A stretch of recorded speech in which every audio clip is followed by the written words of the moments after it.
What's up, guys? This is Coach Katie here for your Tuesday workout. This will be 20421. All right, first we're going to get into your warm-up. That's going to be 3 rounds of 10 alternating plank walk-ups. It'll be 6 bootstraps and then 10 alternating plank leg lifts with a 1 second hold at the top. All right, so going through each movement, we're going to start with that plank walk-up. You're going to start at the top of a tall plank here. Okay, so establish your space. And you're going to go down to the elbow, down to the other elbow, up with one arm, and then try and alternate which arm you're pressing off of every time so that you're getting nice and even. No rocking of the hips. If you need to take your feet a little bit wider as you do that, go on and do so. Butt, quads, abs, squeeze all the good stuff to stay tight. With the bootstrap, you're gonna get down into the bottom of the squat. All right, so squat with stance. You get down first, you're gonna grab the edge of your feet, send your hips up, get the tension in your hamstrings, hips down. All right, knees out over the toes, all that good stuff. 6 reps total. Last but not least, you're gonna be doing the 10 alternating plank leg lift with a second hold at the top. All right, so things to focus on here is to not overarch through the back. Okay, make sure you're squeezing your abs tight while you're getting this leg lift. The movement won't be as big as you think it is. Okay, so you're gonna keep your forearms parallel. All right, again, squeezing butt, abs, and quads. Lift by just a little butt squeeze, alternating for back and forth with a 1 second pause until you get a total of 10 reps. Okay, moving into the strength piece, we're gonna be working with 2 movements.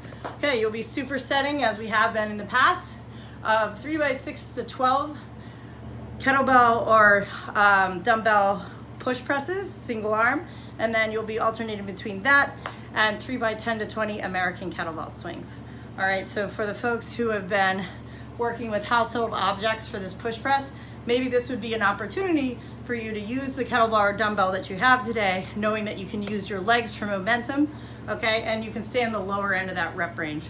All right, it's all dependent. If you guys have any questions, you can take one of our group classes or ask on the blog. But either way, we'll be going with the push press. This will be coming from the floor. All right, so you'll clean it to your shoulders. All right, feet are gonna be under the hips. You're gonna get a good drive from the legs by squeezing your butt and quads. Midfoot, drive up. All right, recover. Notice with this kettlebell that I am resting this in the notch of my forearm and my thumb is going in towards the middle of my sternum. Big punch towards the top without overarching through the back. Finishing with my bicep behind the ear stacked over the midline of my foot for the top position.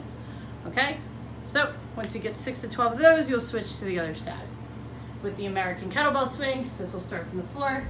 American kettlebell swing is going to be overhead. So again, this push press may be a really good opportunity for you to see what your core control is going to look like when you're overhead. If you feel like you're already struggling single arm with that push press, it may not be such a good idea for you to go all the way overhead for your American swing today.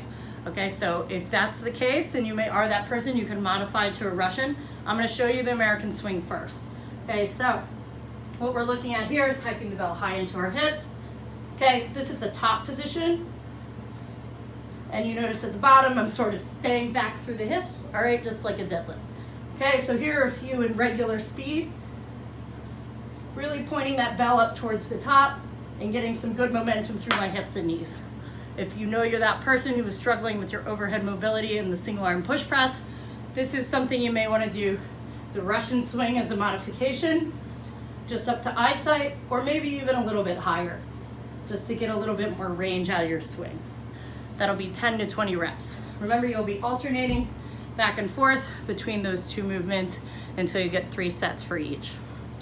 Okay, last but not least is your workout. It's gonna be 8 rounds, 1 minute on, 1 minute off. Okay, so it'll be a little bit higher intensity.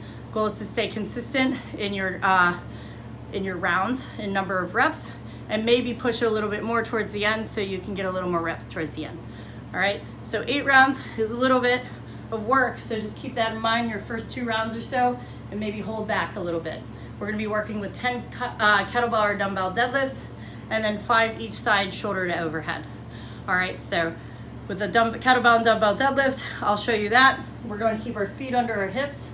All right, so just hip width stance, but we're gonna focus on pushing back through the hips and bending your knees just as much as you need to get that kettlebell or dumbbell down towards the floor.